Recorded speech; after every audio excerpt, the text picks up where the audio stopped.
আল্লাহর থেকে চেয়ে নিতে হবে। কোনো বিষয় আল্লাহর থেকে চেয়ে নিতে পারলে, ফয়সালা করায় নিতে পারলে সহজ।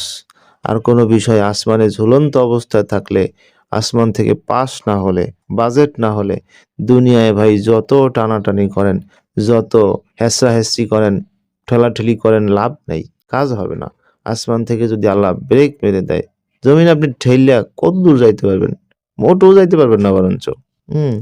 আর সবকিছু করার মালিক, সবকিছু করনেওয়ালা পাক জাত যে একমাত্র আল্লাহ, এটা মাথায় সবসময় সেভ রাখবেন। সেভ রাখবেন। এই কথা কোনো সময় ডায়ালে রাখবেন না। এই কথা সেভ রাখবেন। সব কিন্তু আল্লাহ তাআলা করে। দুনিয়ায় যা কিছু দেখেন মাখলুক, এগুলো শুধু মাধ্যম। আল্লাহ মাধ্যমের মহতাজ না। এই মাধ্যমকে মাবুদ বানিয়ে ফেলেছি আমরা।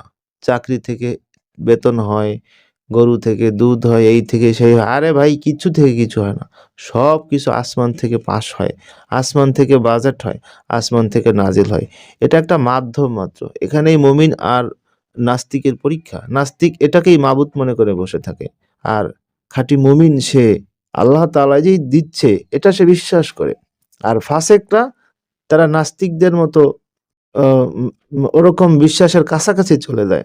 মুমিন কিন্তু নাস্তিকদের মতো তাদের অবস্থা প্রায় হয়ে যায়। আল্লাহকে ভুলে যায়। জিজ্ঞেস করলে তারা বলে আল্লাহর কথা। কিন্তু তারা তাদের অ্যাক্টিভিটিস, কাজকর্ম, ভাবসাব, মুভমেন্ট দেখলে মনে হয় কেমন যেন এই মাখলুক থেকেই হয়। এই হলো আমাদের একিনের অবস্থা। তো মাখলুক থেকে হয়, এটা সম্পূর্ণই মিথ্যা কথা। টাকায় সবকিছু টাকায় হয়। মিথ্যা কথা। টোটালি মিথ্যা কথা। টাকায় এত কিছু হলে আজকে কত টাকাওয়ালারা টনে বনে বন জঙ্গলে ঘুরে বেড়াচ্ছে, তাও আশ্রয় পাচ্ছে না। কই তাদের টাকা তাদেরকে সেভ করতে পারছে না কেন? বাঁচাতে পারছে না কেন? কারুনের টাকা কারুনকে বাঁচাতে পারল না কেন? এটা একটা ধোঁকা। এটা কাগজ।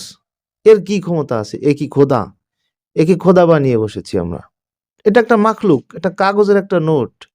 টাকা, যার মান সম্মান চলে গেছে, সে টাকা দিয়ে মান সম্মান কিনে আনুক তো বাজার থেকে। টাকায় কিচ্ছু হয় না। কিচ্ছু হয় না, আসমান থেকে হয়। সবকিছু আসমান থেকে হয়। টাকায় কিচ্ছু হয় না। যেটা আসমান থেকে হবে না, পাস হবে না, আল্লাহর ফয়সালাতে এটা হবে না, সেটা আপনি টাকা দিয়ে করে দেখান। করে দেখান। আজকে টাকার বিনিময়ে হাজার কোটি টাকা কেন, পৃথিবীর সকল টাকার বিনিময়েও যেটা আল্লাহ ফয়সালা করবে যে হবে না, সেটা আপনি করে দেখান। পারবেন না। তাহলে টাকায় হয়, এটা আপনাকে কে বলেছে? সবকিছু আসমান থেকে হয়। টাকার উপর থেকে, মাখলুকের উপর থেকে, আসবাবের উপর থেকে একিন ঘুরাইয়া আসমানমুখী করেন। মাখলুকের মাধ্যমে আল্লাহ দেয়। তাই বলে মাখলুককে পূজা করার কিচ্ছু নাই। মাখলুককে ভক্তি করার কিচ্ছু নাই। মাখলুককে মাবুদ মনে করার, খোদা মনে করার কিচ্ছু নাই।